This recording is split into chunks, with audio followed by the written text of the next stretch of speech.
All right, so in this video, I'd like to take a closer look at the other two color variants to the Once and Future King. We have here the Obsidian. I saw from another YouTube video that they didn't get the Obsidian just because they didn't think it was going to be dark enough. And I can say that it looks plenty dark to me. Now, I do wish that it had a little bit more color variation. It's pretty much just 3 colors. There's a few different shades of yellow, but that one smoky kind of charcoal gray slash lighter black that they used is pretty much almost only one color throughout the whole model. And yeah, it's pretty predominantly just that one color. And then I also have here the Once and Future King of the Mountains, the mountain version. And I would say the mountain version does do better at having some color variation. There's different shades of brown. Interestingly, when the Once and Future King kind of went on pre-order, pre-sale, and once they were kind of unveiling it, I think they actually said they weren't going to do a brown version. But lo and behold, they did a brown version. So anyway, we'll start with Obsidian first. I have his mouth closed just because I like the red neck. So again, you'll see and notice that there are some seam lines, like right there in the middle of the neck. At the bottom, there's a seam line. Overall, he's painted pretty well. I don't see a whole lot of brush strokes or anything with this one as opposed to the green one, but there's definitely not as much color variation with the Obsidian version. His eye is like a brown. The Once and Future King, the future version, the eye is more yellow, while this one is more of like a copper kind of brown color. The inside of the mouth of his, I would say, is slightly different too.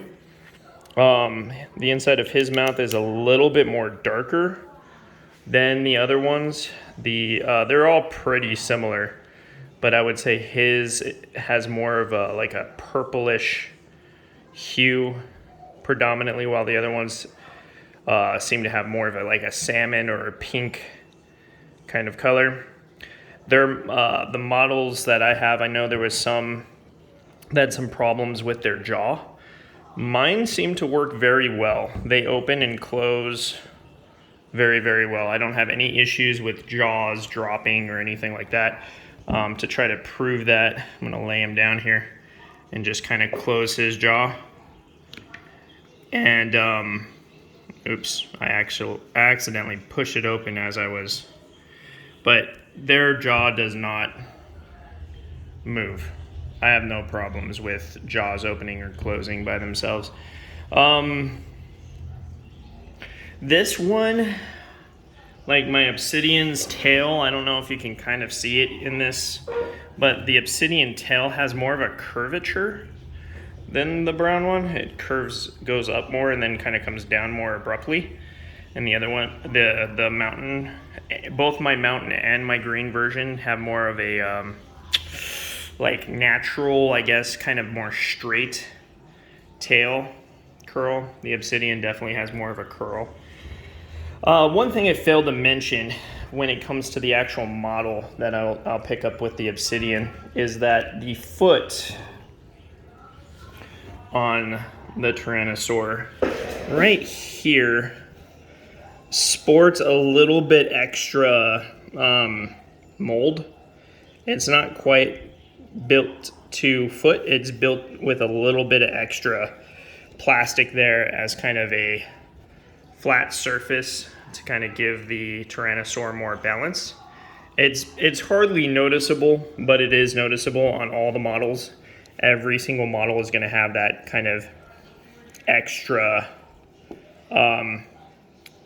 the flat surface, I guess, to keep the Tyrannosaur from tipping over, falling, and to keep it straight. The Obsidian that I have here on his neck, there's a little bit of orange coloration that I believe was meant to be intentional, but it kind of looks weird, I would say, on mine. That's, I think, the biggest opportunity, I would say, with my Obsidian, is that it doesn't look, it might look natural in this light and the way I'm holding it, but in hand and in person, it does look a little bit more like paint than it does like a neck.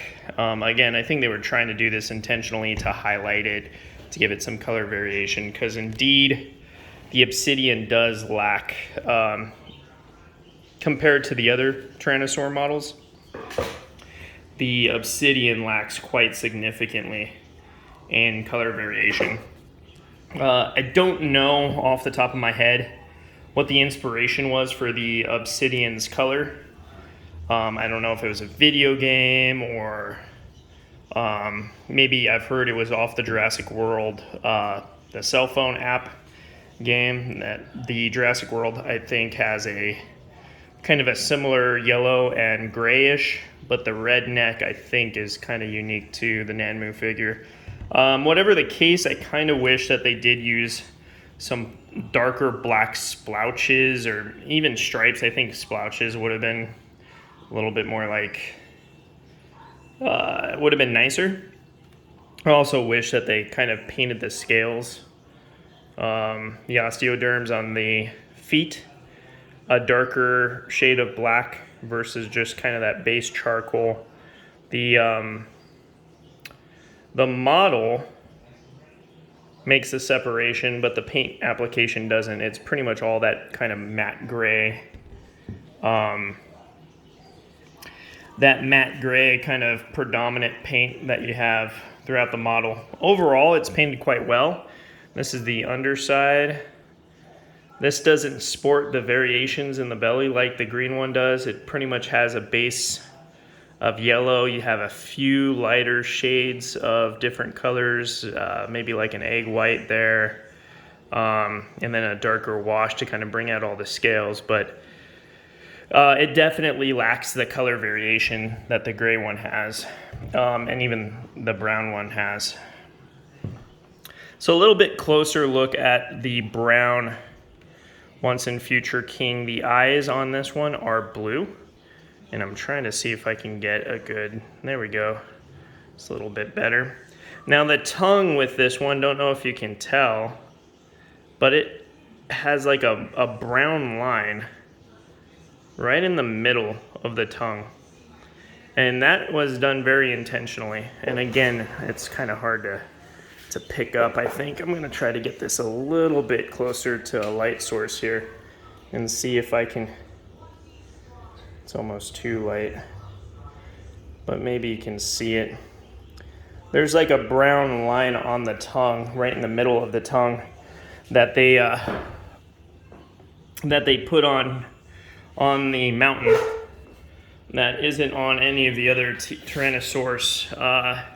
Kind of cool, unique, I guess. Definitely a pretty pronounced line, though. The brown mountainous one has kind of like a darker gray or darker brown striping, but then they put a blue on top to kind of highlight it and make it kind of like pop, and it looks quite nice. You have about 3 to 4 different shades of brown. We have a darker brown, a lighter brown for highlights, and then we have like a darker kind of brown wash with a little bit of tan as well. And here's my son. He's looking to be in the video too. He has a fascination with dinosaurs.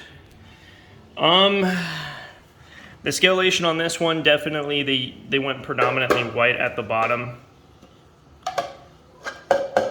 And there's the hole for the stand. If you do get the stand, I'd recommend getting it.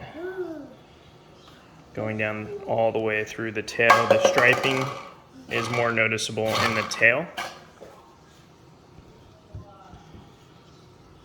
We do see the feet osteoderms, the scales here, seem to be colored a little bit more black.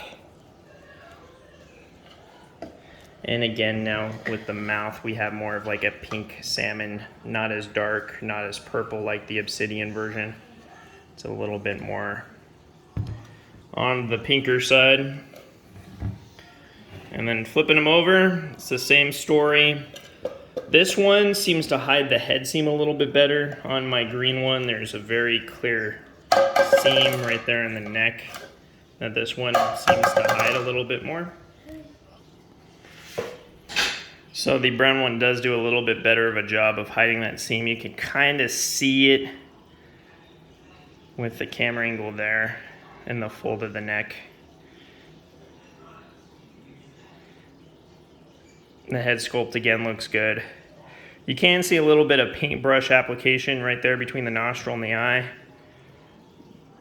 with that lighter white, kind of off-white that they were giving to kind of highlight that nasal region.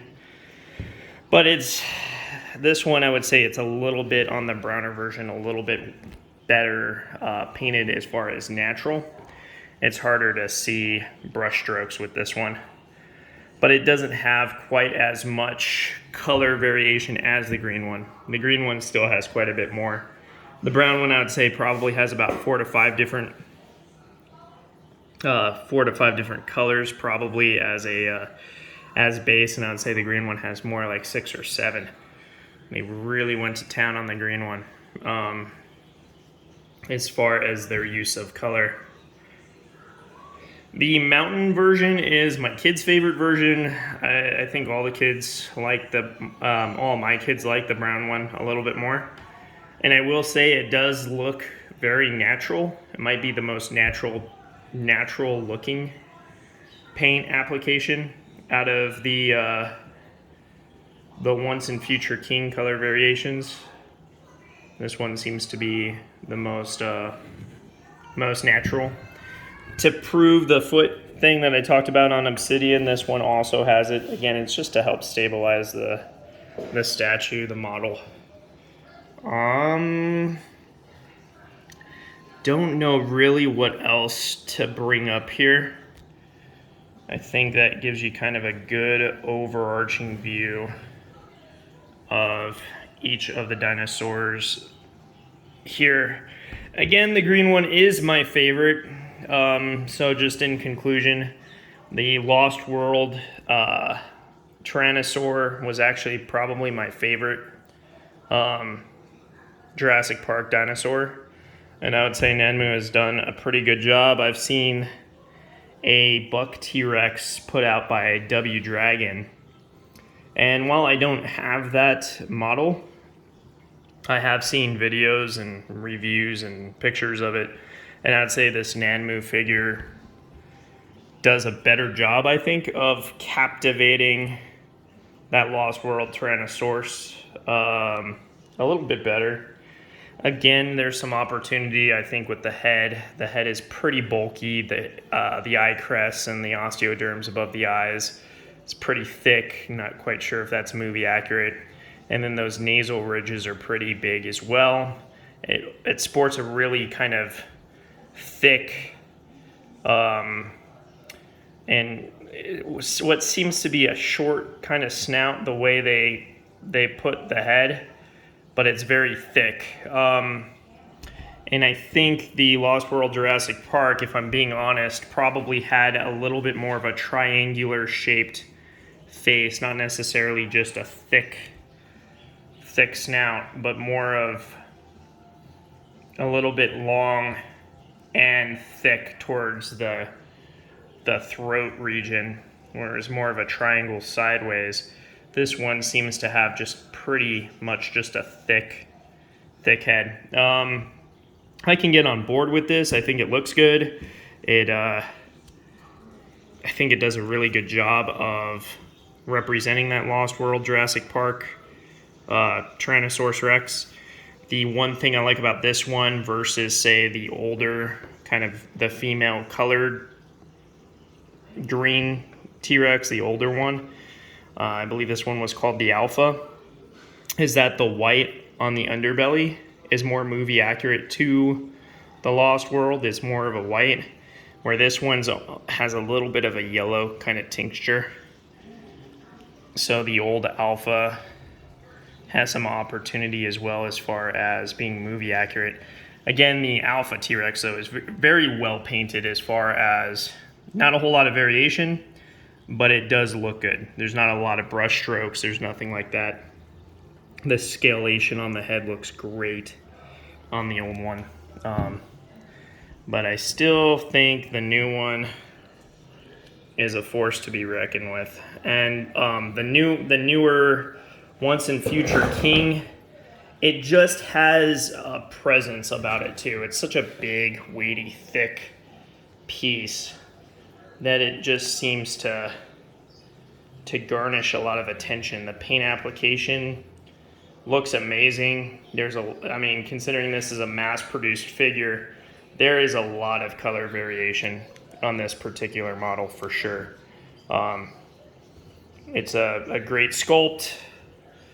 It comes from a great company, and I am very, very pleased with my purchase of it. If I could do it again, I would probably get all the colors and not get the base. I think I have actually recently ordered one with the base just because the base looks so amazing. I couldn't help myself.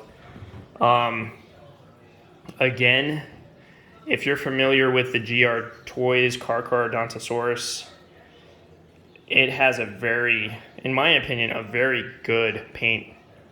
You know, a lot of different paint variation, paint colors, and it pops, but it looks natural. It's very flashy, but it looks like a natural kind of color. And I'll say, in my opinion, that the green T-Rex seems to have that same level of paint variation, paint color. It looks really good. It looks really good. It looks like, to me, I think it was Andy's Dinosaur Reviews, he said something like, it looks like a very professional paint job, as if you sent it to a pro to get it painted. And I would actually, not that I've ever had a dinosaur painted by a professional, but I can definitely understand what he was saying there. This does look to me like it's painted very, very well. There's some opportunities, as mentioned, the hip area lacks paint application on mine, and it looks like a few others had that same kind of issue.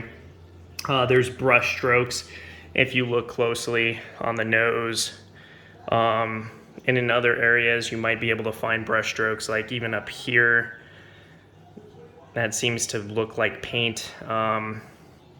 But with as much paint variation, and if you're just 2 feet away from the item, the model, it looks so good. It looks really, really good. It is, to me, it's my show-stopping piece. It's my favorite dinosaur model I have. So I'd like to, I guess, thank Nanmu for making dreams come true, because this was my favorite dinosaur growing up. As far as the movies are concerned, The Lost World had so many cool, unique scenes. The 2 T-Rexes coming out of the fog, the velociraptors in the tall grass, the end scene where you have kind of like that circle of life. Life finds a way, and you have the Tyrannosaur family with a pterodactyl that swoops in, and various other dinosaurs kind of littering the background. It was such an iconic movie in so many different respects. The hunting scene at the beginning of the movie, where they're getting the Parasaurolophus and the Pachycephalosaurus. I think they got a Triceratops there too. There's so much in that movie that was really pretty cool and iconic, that kind of stands out as far as scenes in my own mind, that it is really neat to have a figure that kind of pays homage to the movie, I suppose. So with that said, those are some concluding thoughts of the Once and Future King by Nanmu. It is, in my mind, a pretty definitive look at the Buck T-Rex, a sculpt of the Buck T-Rex. They all look really good. Again, my recommendation would be picking up the green one. I think the green one is the better painted. Looks like they spent the most time kind of working on figure. If I were to rate them, I would rate them in the order that you see them here. The green one first, the Mountain second, and then the Obsidian one third. That would be my ranking. Let me know what you guys think. Feel free to comment on the video, and let me know what else you might want, and I can see if I can put it together another quick video to kind of give you a better idea as to what this this model presents to you or gives to you. Hope you guys enjoyed the video. Again, sorry about the bad camera angles. This was taken with my phone. It's not a professional review by any means. I was just hoping to help some who might be on the fence with regard as to what color to pick or what they might look for when ordering this figure. I bought mine through Dan's Dinosaurs. I think they did a pretty fantastic job. I got all three all at the same time. So, and it came pretty quick. There was a few others that received their T-Rexes before me, and I was super excited to have received mine. I opened them up. I put the boxes away already, or I would have shown you the boxes, but I don't think the boxes matter as much. Again, all three of them come with this statue of, oh man, the name escapes me. I'm drawing a blank. Hannah Dundee. This Hannah Dundee statue. You don't need to order the base for it. It just comes with the model. So I hope you enjoyed the video, and I'll see you around.